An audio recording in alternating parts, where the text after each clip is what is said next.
আচ্ছা, আমাদের আউটপুট ডিভাইসের ভিতরে আমার কথা শোনা যাচ্ছে তো? জি স্যার। জি স্যার। জি স্যার। আচ্ছা আচ্ছা, আউটপুট ডিভাইসের ভিতরে যেগুলো আছে সেটার ভিতরে পড়ছে হলো মনিটর, প্রজেক্টর, প্রিন্টার, এইগুলা আছে। তো যার ভিতরে আমরা প্রথম যে টপিকটা নিয়ে আলোচনা করছি সেটা হলো মনিটর। তো মনিটর কিন্তু এখন বর্তমানে তোমরা অলরেডি মার্কেটে 3 ধরনের মনিটর দেখতে পাবা, যার ভিতরে একটা প্রায় বিলুপ্তই বলা যেতে পারে, সিআরটি মনিটর, এলসিডি এবং এলইডি মনিটর। তো সিআরটি মনিটরটার পূর্ণরূপ যদি আমরা বলি ক্যাথোড রে টিউব, ঠিক আছে, ক্যাথোড রে টিউব বলা হয়। অনেকটা আগেকার যুগে যে টেলিভিশন গুলো আছে সেই টেলিভিশন গুলাতেও দেখতে পাবা। আর এলসিডি সেটা হলো লিকুইড ক্রিস্টাল ডায়োড, এটা হলো এলসিডি মনিটর। এলইডি মনিটর সেটা হলো যে লাইট এমিটিং ডায়োড, ঠিক আছে, ডায়োড ব্যবহার করে এই কাজটা করা হচ্ছে। আর একটা হলো লিকুইড ক্রিস্টাল ডিসপ্লে, আর একটা হলো ক্যাথোড রে টিউব। তো আমরা এই সম্পর্কে জানবো, যার ভিতরে প্রথম যেটা আছে সিআরটি মনিটর। এটা তোমরা হয়তোবা দেখেছো, তোমাদের বাসাতেও যদি এখন কোনো পুরাতন টিভি থাকে তাহলে দেখতে পাবা যে সিআরটি মনিটর গুলা এখনো আছে। তো এই মনিটর গুলার মূল যে থিমটা হয়ে থাকে সেটা হলো যে কমন টাইপ অফ মনিটর হয়ে থাকে, এবং এখানে একটা ইলেকট্রন ফায়ার, মানে পেছনের দিকে দেখবা একটা বড় ধরনের, যদি এই কোনো টেলিভিশন ভাঙা অথবা যে কোনো আশপাশে কোনো মেকারের দোকান দেখে থাকবা যে এই বডিটা একটা মানে অনেকটা জাস্ট আমরা ছবি যদি দেখাই এইরকম একটা অবস্থার মধ্যে থাকে, এটাকে বলা হয় একটা ভ্যাকুয়াম টিউব। টোটাল যে দেখতে পাচ্ছ এই টোটালটা হলো একটা ভ্যাকুয়াম টিউব। এই ভ্যাকুয়াম টিউবের ভেতরে মূলত আমরা ছবিটা দেখতে পাই। আর এই যে অংশটা দেখা যাচ্ছে এই অংশটাকে আমরা বলি একটা ইলেকট্রন গান, যেখান থেকে ইলেকট্রন ফায়ার করা হয়।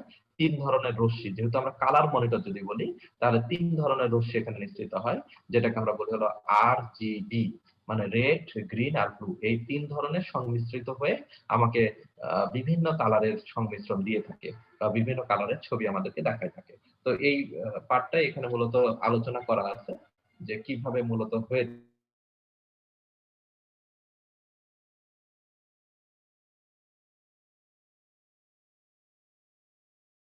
ডিটেক্ট করা হয়েছে। 1 2 3 4 করে মোট 8টা পয়েন্ট দেখানো আছে। তো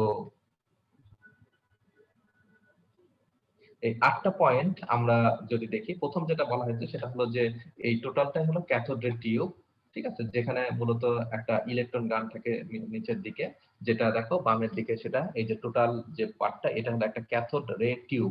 এই টিউবটা টোটালি একটা ভ্যাকুয়াম একটা টিউব, এবং তার সর্ব পেছনে যেটা থাকে এক ধরনের ইলেকট্রন গান থাকে, যেটা ইলেকট্রিক্যালি এই ইলেকট্রন গান থেকে আলোক রশ্মি নিঃসৃত হয়ে থাকে। এবং খেয়াল করে দেখো ইলেকট্রন বিমস থাকে তিনটা। 3 নাম্বার পয়েন্টে যেটা বলা হচ্ছে ইলেকট্রন বিমস, এই ইলেকট্রন বিমস গুলা এই যে আলোক রশ্মি যেগুলো সেইগুলা, আর এখানে দুইটা ইয়ক থাকে। ইয়কটার কাজ হলো ওই যে রিফ্লেকশনটাকে প্রতিরোধ করা, ঠিক আছে। যে আমরা এখানে 4 নাম্বার যেটা বলছে ডিফ্লেকশন ইয়ক, মানে আমার যদি আলোক রশ্মি বাইরে যাতে চলে যেতে না পারে এখান থেকে সরাসরি আমার এই পয়েন্টে যেন পড়ে, সে কারণে এখানে দুইটা ইয়ক রাখা হয়, যেটা মানে ডিফ্লেকশন কমানোর জন্য সরাসরি যেন আমার এখানে পড়ে। এবং তার পরবর্তী যেটা আছে সেটা হলো যে এই আলোক রশ্মিটা সরাসরি যখন আমার টিউবের স্ক্রিনে পড়ছে সেইখানে আমাদের কিছু ফসফরাসের ডট আছে, মানে ফসফরাসের দানা আছে, যে দানাগুলা কয়েকটা কালারের হয়ে থাকে, একটা হলো রেড, একটা হলো গ্রিন, একটা হলো ব্লু। এই 3টা দানা হয়ে থাকে, 3টা দানা একত্রে মিলে একটা ট্রায়োড তৈরি করে। খেয়াল করে দেখো এরকম অনেক দানা, এই যে স্ক্রিনের এই অংশটা আছে এখানে এরকম হিউজ দানা আছে, ফসফরাসের দানা। এই দানাগুলা কি হয়, এই দানাগুলা উত্তেজিত হয় যখন আলো তার গায়ে পড়ে, তখন এই দানাগুলা উত্তেজিত হয়ে আবার পুনরায় আলোক রশ্মি নিঃসৃত করে। তো উত্তেজিত যখন হয় তখন সে কি কালার ধারণ করবে, মূলত 3টা কালার ধারণ করবে, একটা হলো লাল করতে পারে, একটা হলো নীল করতে পারে, আর একটা হলো ব্লু, যে সবুজ, লাল, আর একটা হলো নীল। এই 3টা কালার ধারণ করতে পারে। এবং এই 3টা কালারের আবার কিন্তু কম্বিনেশন আছে। যেমন আমি যদি একটা গোলাপ ফুল দেখতে চাই, লাল রঙের গোলাপ ফুল, তাহলে বুঝতে পারছো লালটা বেশি উত্তেজিত হবে, গ্রিন এবং ব্লু কিন্তু সেখানে চুপ থাকবে। আবার এমন একটা রং যে রংটা আমি সাদা দেখতে যাচ্ছি, তাহলে 3টাই সমান পরিমাণ উত্তেজিত হবে। আবার এমন একটা রং যে রংটা দেখা যাচ্ছে যে আমার কালো, তখন দেখা যাচ্ছে 3টাই কোনরূপ উত্তেজিত হবে না। তার মানে এই যে আলোক রশ্মি কিন্তু এখানে নিয়ন্ত্রণ করা হয়, যে কি আমি দেখাতে চাচ্ছি সেই পার্টটা কিন্তু এখানে সুন্দর করে নিয়ন্ত্রণ করা হয়। এবং এটা কিন্তু একটা ছোট্ট পার্ট, এই পার্টটা এরকম অনেক পার্ট আছে। তোমরা যদি খুব মানে মনোযোগ সহকারে তোমাদের বাসাতে যদি এরকম টিভি থাকে, টিভি গুলোর দিকে যদি খুব মানে একটু যে দেখো, তোমার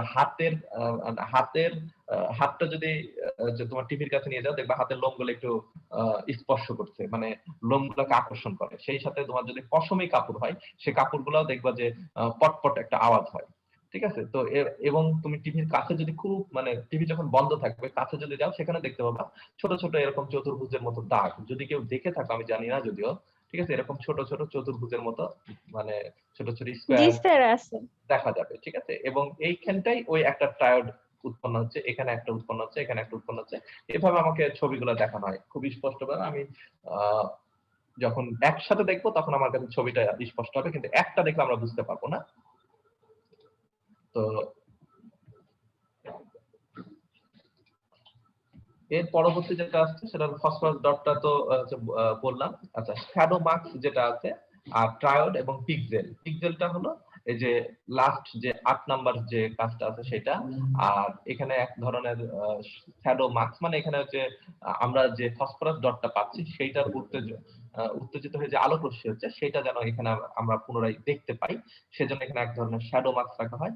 আর ফাইনালি যেটা আমরা দেখতে পাচ্ছি সেটা হলো ওই যে চতুর্ভুজের মতো যে আঁকালা ডট, যেটাকে আমরা পিক্সেলের সাথে কনভার্ট করছি। পিক্সেল হলো আলো মানে একটা ছবির ক্ষুদ্রতম একটা বর্গ একক। তার মানে আমরা ওই যে বললাম না চতুর্ভুজ, এই চতুর্ভুজ এই ছোট্ট একটা ঘরটাকে আমরা বলছি একটা পিক্সেল।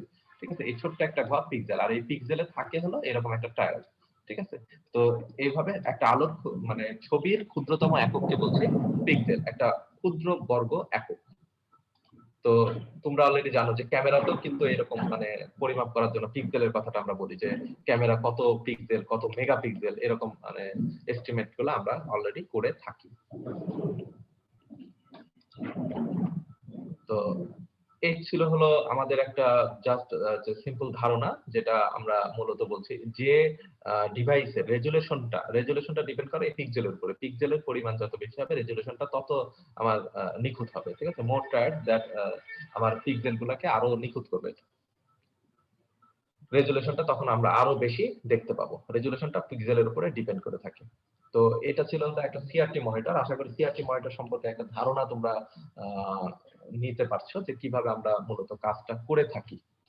আচ্ছা, এর পরবর্তী যেটা আছে সেটা হলো যে নতুন আরেকটা মনিটর আছে, যে মনিটরটা সম্পর্কে আমরা জানবো। সেটার নাম হলো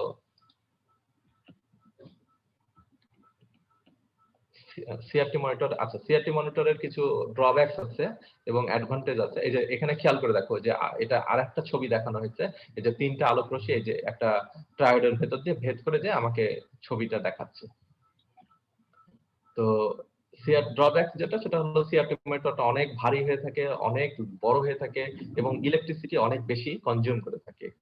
আর এটা থেকে পরিত্রাণের জন্য আমরা এর পরবর্তী যে মনিটরটা নিয়ে আসছি সেটার নাম হলো লিকুইড ক্রিস্টাল ডিসপ্লে বা এলসিডি। এটা ল্যাপটপে বেশি দেখতে পাওয়া যায়। এখন বর্তমানে টেলিভিশন গুলাও মানে এটা নাই বললে চলে, এখন এলইডি হয়ে গেছে। আর সিআরটি মনিটর থেকে পরিত্রাণের জন্য এটা একটা সময় আমরা খুব বেশি ব্যবহার করেছি। ঠিক আছে? ফ্লুorescent লাইট প্রোভাইড ইলুমিনেশন, এটা ব্যবহার করে থাকে। আর মনিটরের ক্ষেত্রে এরপরে যেটা আসছে সেটা হলো যে আমরা এখানে এলসিডি মনিটরে একটা টপিকস এখানে আমরা দেখতে পাচ্ছি। এটা আমরা আজকে আর আলোচনা করব না, আমরা নেক্সট দিন এলসিডি মনিটরটা এবং এলইডি মনিটরটা একটু ধারণা দেব। আমরা আজকে সিআরটি মনিটর পর্যন্তই থাকলাম। নেক্সট দিন আমরা মনিটরের শেষ করে আমরা নতুন টপিকসে চলে যাব। তো আজকে আমি আর যাচ্ছি না, আমাদের আবার নতুন আরেকটা ক্লাস আছে 12টায়, একটু প্রিপারেশন নিতে হবে। তোমাদের যদি কিছু বক্তব্য থাকে বলতে পারো। নাহিদ, কি বন্ধ করো, রেকর্ড বন্ধ করো।